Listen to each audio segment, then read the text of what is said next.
الرحمن الرحیم الحمد للہ رب العالمین وصلی اللہ علی محمد وآلہ الطاہرین ولعنۃ اللہ علی اعدائہم اجمعین الی قیام یوم الدین وقال سبحانہ وتعالی وللہ الاسماء الحسنى فادعوا بها وقال سبحانہ وتعالی بسم اللہ الرحمن الرحیم قل هو اللہ احد وقال سبحانہ وتعالی انما الہکم الہ واحد۔ موضوع گفتگو توحید۔ سابقہ نشست میں کچھ توحید کے بارے میں گفتگو ہوئی۔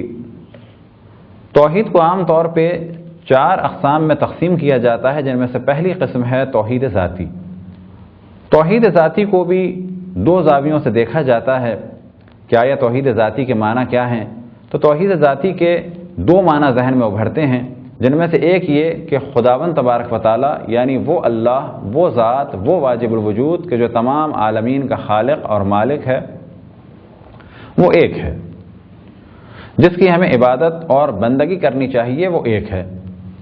اس جانب مختلف آیات قرآن مجید میں اللہ سبحانہ و تعالیٰ نے توجہ دلائی، جن میں سے ایک کہ انما الہکم الہ واحد، کہ بتحقیق تمہارا اللہ ایک اللہ ہے۔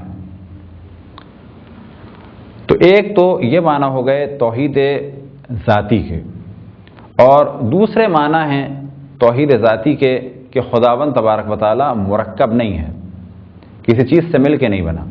نہ اللہ سبحانہ و تعالیٰ کسی چیز سے مل کے بنا، اور نہ ہی ذہنی طور پہ اللہ سبحانہ و تعالیٰ کے بارے میں تصور کیا جا سکتا ہے کہ وہ کسی چیز سے مل کے بنا، بلکہ خداوند تبارک و تعالیٰ ہر لحاظ سے، چاہے وہ حتی ذہنی ذہن میں ہو، خداوند تبارک و تعالیٰ احد ہے۔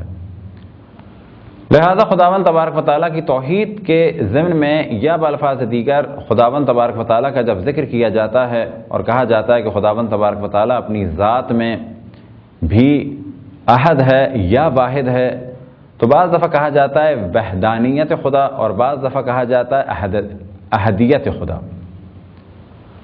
واحدیت خدا و احدیت خدا۔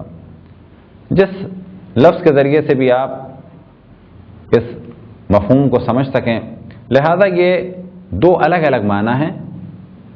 احدیت خدا میں خداوند تبارک و تعالیٰ کے یکتا ہونے کی جانب توجہ ہے، یعنی خداوند تبارک و تعالیٰ اپنی ذات میں یکتا ہے، یعنی ذات خدا اور صفات خدا ایک ہیں، یا بالفاظ دیگر خداوند تبارک و تعالیٰ مرکب نہیں ہے۔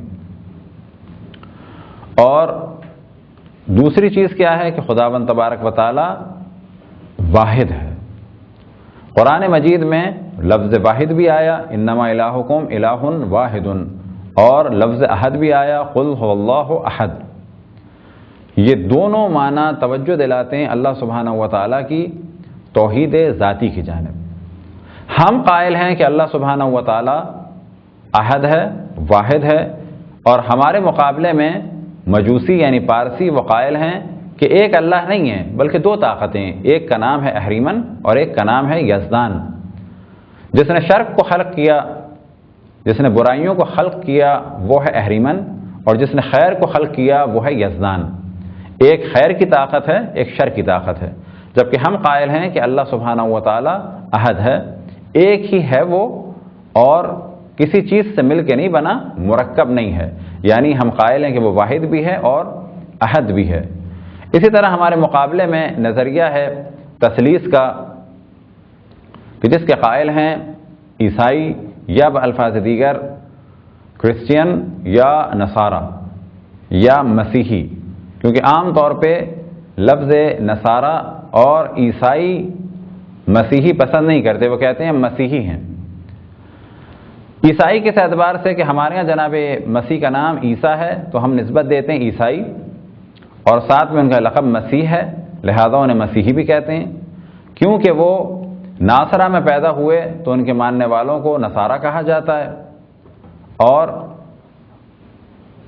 گریک لینگویج میں انہیں کیونکہ کرائسٹ کہا جاتا ہے، لہذا ان کے ماننے والوں کو پھر کہا جاتا ہے کرسچین۔ تو یہ عیسائی حضرات قائل ہیں کہ اللہ سبحانہ و تعالی ایک نہیں ہے، بلکہ یہ اللہ کہ جس نے کائنات کو بنایا یہ مرکب ہے 3 چیزوں سے، باپ، بیٹا اور روح القدس۔ باپ سے کیا مراد؟ یہی اللہ، اور کون ہے بیٹا؟ بیٹے سے کیا مراد؟ جناب عیسیٰ. اور روح القدس یعنی وہ ایک عظیم ملک، اللہ سبحانہ و تعالیٰ کے ایک عظیم فرشتے کہ جنہیں روح القدس کہا جاتا ہے، اور بعض جگہ ان سے مراد لی جاتی ہے جناب جبرائیل.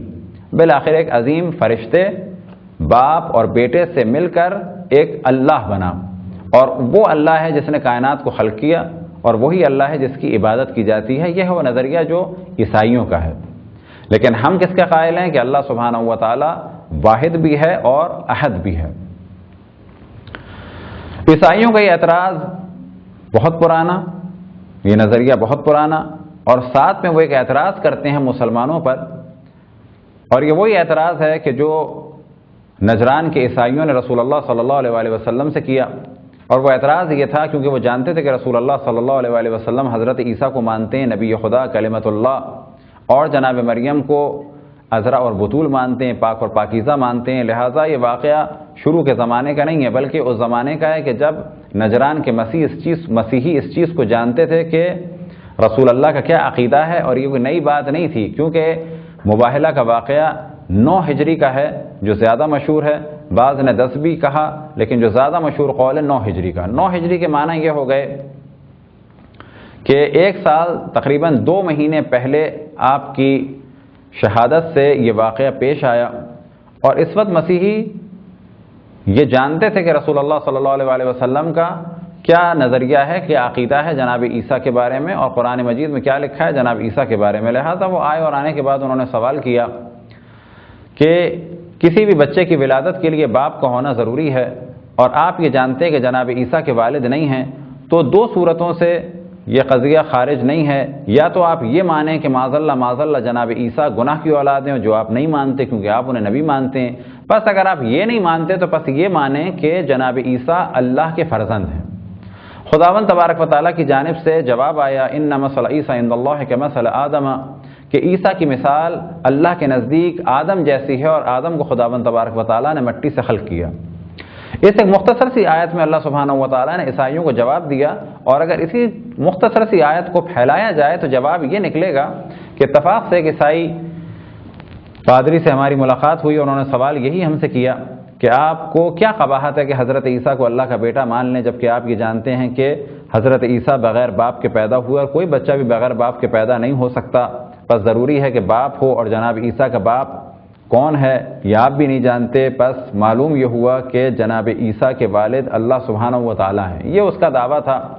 تو ہم نے اس سے یہی کہا کہ اگر جناب عیسیٰ کے والد نہیں ہیں اور آپ جناب عیسیٰ کو اللہ کا بیٹا ماننے پر بضد ہیں، تو آپ اگر جناب عیسیٰ کو اللہ کا بیٹا مانتے ہیں تو زیادہ بہتر یہ ہے کہ ایسی ہستی یعنی جناب آدم علیہ الصلوۃ والسلام اور جناب حوا سلام اللہ علیہا کہ جو بغیر باپ اور بیٹے کے، بغیر ماں اور باپ کے پیدا ہوئیں، تو آپ ان کے بارے میں اگر یہ عقیدہ رکھتے کہ حضرت آدم اللہ کے بیٹے ہیں اور حضرت حوا اللہ کی بیٹی ہیں، تو یہ زیادہ عقل کے قریب تھا آپ کے نظریے کے مطابق.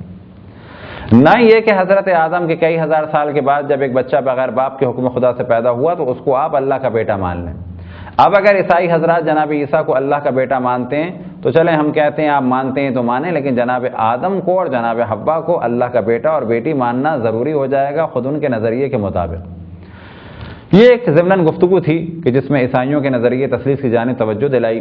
بس ہم قائل ہیں وحدانیت کے، مجوسی بالفاظ دیگر پارسی قائل ہیں سنویت کے کہ وہ 2 طاقتوں کے قائل ہیں، اور عیسائی قائل ہیں کہ 3 طاقتیں یا 3 ہستیاں مل کے ایک اللہ وجود میں آیا. لہذا بعض کتابیں جو خود عیسائی حضرات نے لکھی ہیں ان میں سے کچھ کے موضوعات یہی ہیں توحید در تثلیث، یعنی ہم توحید کے بھی قائل ہیں اور بیک وقت تثلیث بھی ہے.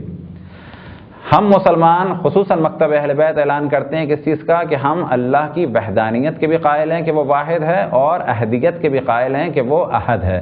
وحدانیت سے مراد کہ اللہ کے جو قابل پرستش ہے وہ ایک ہے، وہ کہ جس نے ہمیں خلق کیا وہ ایک ہے، اور وہ کسی چیز سے مرکب نہیں ہے. اس نظریے کو کہتے ہیں احدیت. صفات ثبوتیہ میں سے ہے، توحید ذاتی یا صفات سلبیہ میں سے ہے. یہاں بھی علماء علم کلام یعنی وہ علماء کہ جن کا موضوع عقائد ہے انہوں نے مختلف نظریات دیے. بعض نے کہا کہ توحید ذاتی صفات ثبوتیہ میں سے ہے، بعض نے کہا کہ صفات سلبیہ میں سے ہے. حقیقت یہ ہے کہ اگر اسے واحد کی نظر سے دیکھا جائے، یعنی توحید صفاتی کے معنی ہے کہ اللہ سبحانہ و تعالیٰ واحد ہے، تو یہ صفات ثبوتیہ میں سے ہو جائے گا. اور اگر احد کے معنی میں دیکھا جائے، یعنی اللہ کسی چیز سے مل کر نہیں بنا، تو یہ صفات سلبیہ میں سے ہو جائیں گی. اور اسی جانب توجہ دلائی. البتہ صفات ثبوتیہ میں سے معنی شیخ طوسی رحمۃ اللہ علیہ نے قواعد العقائد میں کہ صفات ثبوتیہ میں سے ہے توحید ذاتی.